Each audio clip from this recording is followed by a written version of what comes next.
السلام علیکم خواتین حضرات، آج پاکستان میں الیکشن ہو رہے ہیں۔ آج الیکشن کا ماحول کیسا رہے گا، اس پہ ہم بات کریں گے، اور الیکشن کی تیاریوں کے سلسلے میں پہلے کیا ہوتا رہا اس پر بھی بات کریں گے تاکہ ایک تصویر آپ کے سامنے آ جائے۔ دیکھیے، یہ الیکشن بڑی جدوجہد کے بعد ہو رہے ہیں۔ میں نے جدوجہد لفظ اس لیے استعمال کیا ہے کہ الیکشن سے پہلے الیکشن کمیشن آف پاکستان میں الیکشن نہ کروانے کے لیے بہت سے بہانے تراشے، آئین کی خلاف ورزی ہوئی، آئین کی جو ضرورت تھی، جو تقاضا تھا، اس کے مطابق الیکشن نہیں ہو رہے تھے۔ بالآخر سپریم کورٹ آف پاکستان کو مداخلت کرنا پڑی، اور سپریم کورٹ آف پاکستان کی مداخلت کے بعد چیف الیکشن کمشنر صدر پاکستان کے پاس گئے اور ایک تاریخ طے ہوئی۔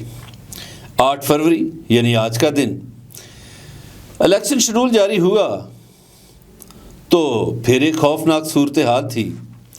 ایک سیاسی پارٹی کے لیے مشکلات تھیں۔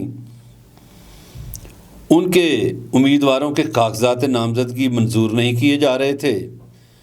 پہلی بات تو یہ تھی کہ کاغذات نامزدگی جمع نہیں ہو پا رہے تھے۔ پنجاب ایک بڑا صوبہ ہے، وہاں کی پولیس امیدواروں کو اغوا کر لیتی تھی، اٹھا لیتی تھی، گرفتاری کر لیتی تھی، حراست میں لے لیتی تھی، آپ اس کو کوئی بھی نام دے دیں۔ پھر دوسرا مرحلہ آیا جب تجویز کنندہ اور تائید کنندہ دونوں اغوا ہونے لگے، دونوں گرفتار ہونے لگے، دونوں حراست میں لیے جانے لگے۔ پھر تیسرا مرحلہ آیا کہ کاغذات منظور ہوئے ہیں یا نہیں۔ اس مرحلے پر پی ٹی آئی سے تعلق رکھنے والے بہت سے لوگوں کے کاغذات مسترد کر دیے گئے۔ خیر، پھر کچھ لوگوں کے کاغذات کورٹ سے بحال ہوئے، مگر وہ لوگ جن کے کاغذات جمع ہی نہیں ہوئے تھے وہ بیچارے کدھر جائیں؟ عدالتوں نے تو ان کے کاغذات بحال کیے جن کے مسترد ہوئے تھے، تو جن کے جمع ہی نہیں ہوئے ان کا بنیادی انسانی حقوق جو ہیں وہ تو کہیں چلے گئے۔ ان بیچاروں سے تو ان کا حق چھین لیا گیا، وہ روتے رہیں۔ خیر، ان کے رونے دھونے میں یہ سلسلہ چلتا رہا، اور ان کے رونے دھونے سے کسی کو کیا کہ لوگ تو یہاں جبر اور ظلم کے ساتھ سب کچھ سیدھا کرنا چاہتے ہیں۔ الیکشن کی داغ بیل ڈالنے سے پہلے مقتدر حلقوں نے استحکام پارٹی بنائی، مگر استحکام پارٹی کا جوا نہیں چل سکا۔ پھر اس کے بعد پرویز خٹک کی ایک پارٹی بنائی گئی۔ انہوں نے بڑے دعوے کیے تھے، لیکن وہ تو نوشہرہ سے بھی نہیں نکل سکے۔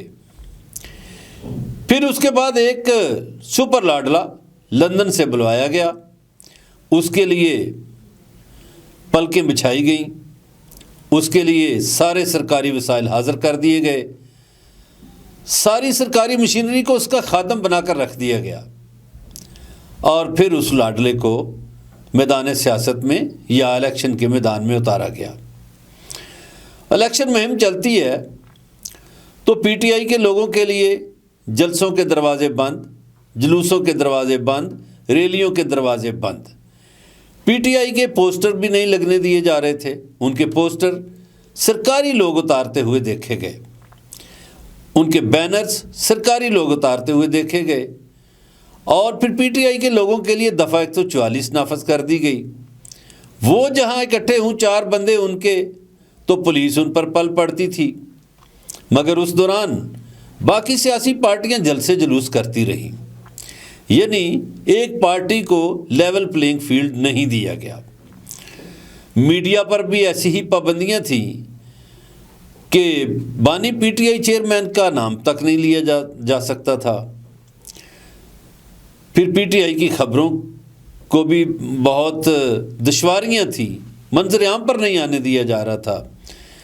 اس دوران الیکشن کمیشن نے ان کے انٹرا پارٹی الیکشن کو بھی ناجائز کہا، اور رفتہ رفتہ معاملہ پشاور ہائی کورٹ سے ہوتا ہوا سپریم کورٹ پہنچا۔ چونکہ پشاور ہائی کورٹ نے بلے کا نشان بحال کر دیا تھا، مگر سپریم کورٹ میں آ کے آئین کے آرٹیکل 17 کو نظر انداز کیا گیا، اور پھر وہ جو بے نظیر بھٹو والا فیصلہ تھا سپریم کورٹ کا، اس پر بھی کسی نے نگاہ نہیں ڈالی اور بلے کا نشان پی ٹی آئی سے چھین لیا۔ اس طرح پی ٹی آئی کے سارے امیدوار آزاد ہو گئے، کسی کو بینگن ملا، کسی کو چمٹا، کسی کو گھڑیال، کسی کو فاختہ، کسی کو پیالہ، مختلف نشانات مل گئے۔ یہ وہ سارا بندوبست تھا جو ایک سپر لاڈلے کے لیے کیا گیا کہ سیاسی میدان اس کے لیے خالی رہے اور سب سے بڑی جو سیاسی قوت ہے پی ٹی آئی، اس کے کارکنوں کے ہاتھ پاؤں باندھ دیے گئے۔